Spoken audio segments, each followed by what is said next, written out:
We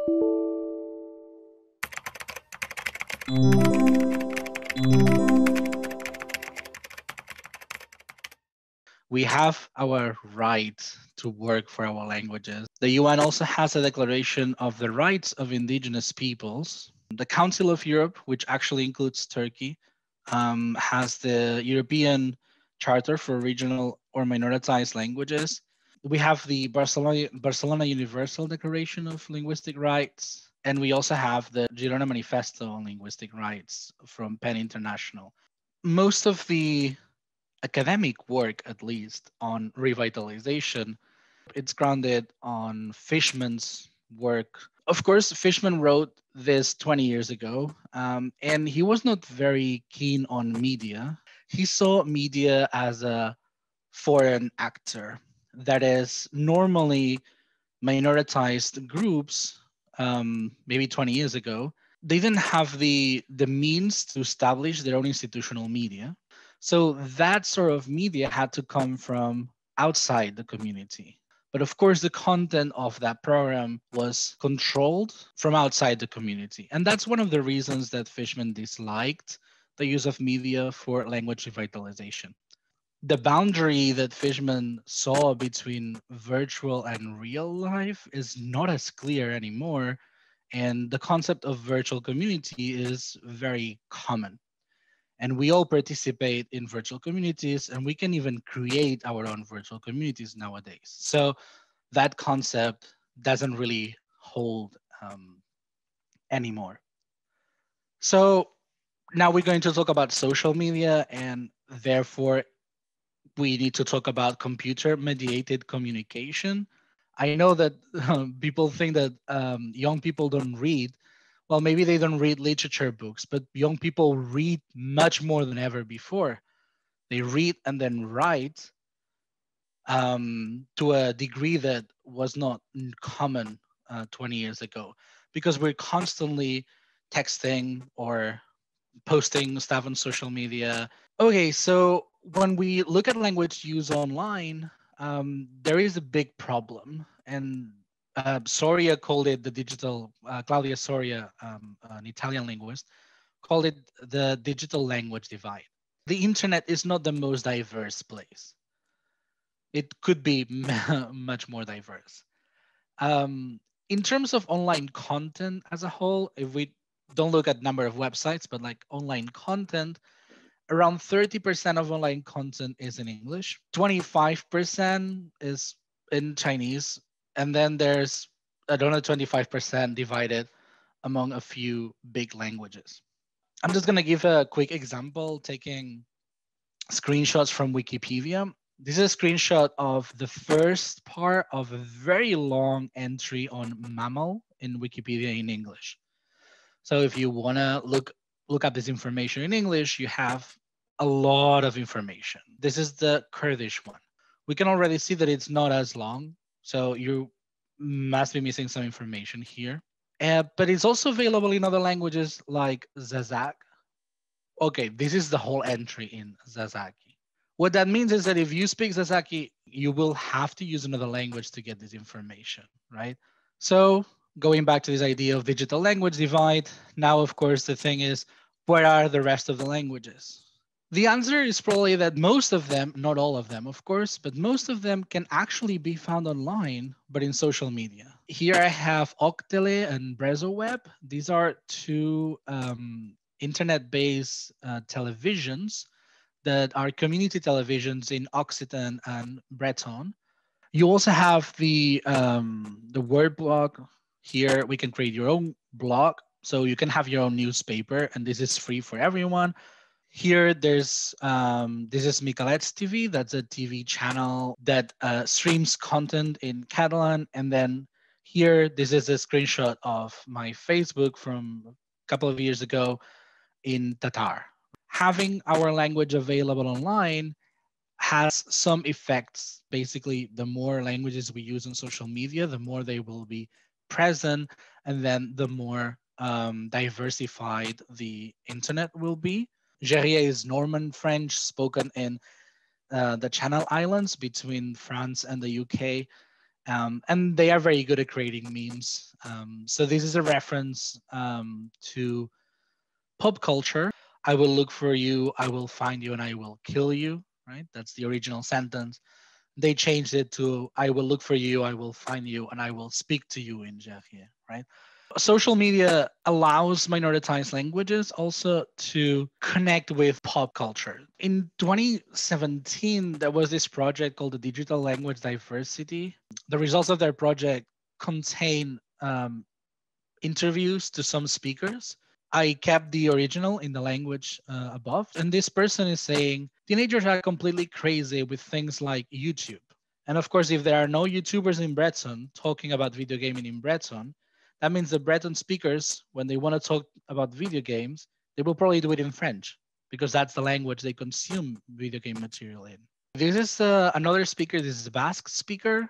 This is a speaker being aware of the need to be present in this world and to be able to use the language online. There are other contexts like this is Karelian. And this person is saying that, yeah, I wish there was more Karelian language because everyone uses the internet nowadays. This person is saying, I think one of the best ways to allow everybody to read and write in Sardinian every day is the possibility to have it on a smartphone. I did this study 2 years ago in which I asked people why they didn't use their language on social media. And the two main reasons were this desire to be understood. People claim that, well, if I use my language, friends won't understand me, but also this lack of confidence. What I mean with this is that if we are going to try and achieve digital presence and we are going to try and use this to make people use the language online, we need to recognize that there are two big problems. One is lack of confidence, this need of writing everything perfectly. Basically, here the message is use your language. It doesn't matter how, but please don't correct other people. And that also includes that we multilingual people, we also use different languages when we speak to different people, right? Well, we're not multilingual, so why don't why don't you post why don't you post things in different languages? That might also be like maybe I want to say one sentence that I want everyone to know, but I will post it in Kurdish and English, maybe. I don't know. There's ways of doing this and still keeping your language. This is something I've been working on for a while now, and it's translating this idea of breathing spaces into the online domain. So again, going back to Fishman, because a lot of these things go back to Fishman, he talked about breathing spaces as places where the minoritized language can be used freely without the threat of the majority language. This space is normally it's referred to as a village or maybe a geographical area or a classroom if we're talking about bilingual schooling, for example. Or I suggest virtual communities can also do this, can also take this role and do this job of being places where this is not contested. What I mean by virtual community is this has several possible definitions, but I mean your list of friends or profiles you follow, that can be one virtual community, but also hashtags. We can have hashtags that work as beginnings of virtual communities. This is actually a personal project, so I'm very happy to share it with you. I was doing a class project in which I was collecting information about different languages. And when I finished the project, I was like, oh, what do I do with all this information now? I decided to create a website. And then I started using social media to raise awareness of this diversity. And this is kind of what started me in this path of digital language activism. The project has collected information on about 90 oral language and 45 sign languages. So this is more or less what a language profile looks like on the page. And some things you can do are like just tweeting words of the day, and people tend to reply to these things. And one thing that is important, like people can say, "Oh, so this is how you say it," but in my village, I would say it this other way. You can use other events such as Women's Day or Christmas or the World Soccer, Football, whatever Cup. You can use all these things to talk about language as well and put the language in that discussion as well. You can create memes, of course. I'm a huge fan of memes. You can do the pop culture thing, may the force be with you, in different languages. We created things like this. This is Lule Sami, and we got to 77 languages. Here, this is a Facebook group, and it's public, which means that everyone can join. And it has about 2,000 members. It's a place where you can learn Basque. Another one, this one is for dialects in Catalan. But this one is very interesting because the whole purpose of this is, okay, this is the standard word, but what do you say in your variety? That's the whole purpose of the page. Calabrian Greco, that is Greek variety spoken in the south of Italy. Their main language is still Italian, but they're very consciously trying to use more and more Greco in this page. And I think that's amazing. Another one here, again, same idea. Piemontese is a widely spoken language in Italy. So this is a place where they can speak the language, they can write it, they can use it without people telling them this is bad Italian, right? Then there are campaigns as well, just like the meme mother language campaign. A lot of minoritized communities get together, use the same hashtag.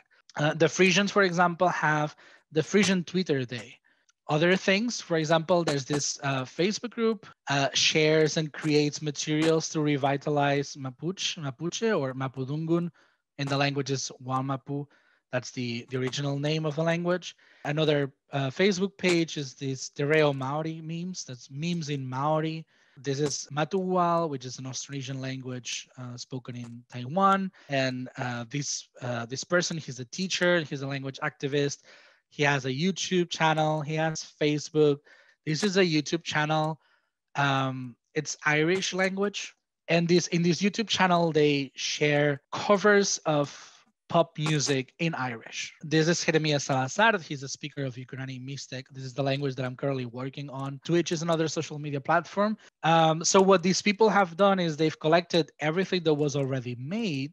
They put it online so that kids can still see it. There's also Instagram. Here is an example of a profile that teaches Lombard words. There's another example here with Sami, and they teach vocabulary in Sami. This is a person who teaches Nahuatl. You can also find people teaching Tahitian, for example, right? So this group of Aragonese speakers, Aragonese is a widely endangered language spoken in Spain. It has about 20,000 speakers max. They have a reading group there. They have classes of the language there. So they basically created an online platform using Discord, Sicilian Academy. This is a group of young people that decided we have to promote Sicilian online. Finally, the last example I wanted to share is this Canal Malaya. There was a group of 5 YouTubers and decided to start using Catalan on TikTok. They decided to work together, use the same hashtag. It's got the word TikTok in it. It means I am crazy in Catalan. So it's a very successful hashtag. We can boost the digital presence of these languages. We can raise awareness. We can create spaces of debates on language. And these spaces are accessible for everyone, which I think is super important. It's not just a couple of academics talking about language, but we can all do that. Very important as well. It encourages minority self-representation on social media. It's not somebody else talking about us. It's we are talking about ourselves. And that is crucial. It associates minority languages with modern life, as I said before, very important for youth and revitalization. It has an enormous potential as database for research, but that's more for like scholars and stuff. And finally, yes, everyone can start their own media and we should be tapping onto this resource. Thank you for your attention.